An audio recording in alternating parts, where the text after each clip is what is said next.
Saya bisa mencari 1000 istilah sulit sehari yang orang lain nggak tahu. Kalau cuma mencari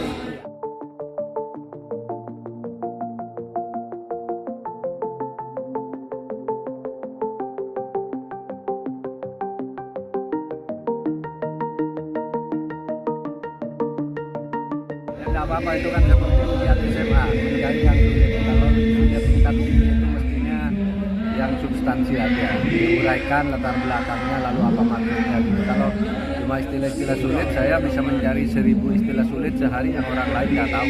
Kalau cuma mencari itu ya. Tapi secara substansi ini menguntungkan paslon nomor 3 apa atau tidak, seperti apa? Iya,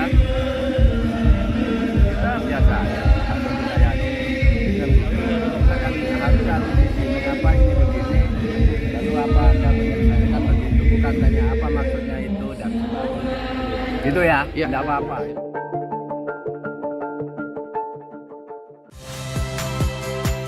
Saya Niluh Puspa. Saksikan program-program Kompas TV melalui siaran digital, pay TV, dan media streaming lainnya. Kompas TV, independen, terpercaya.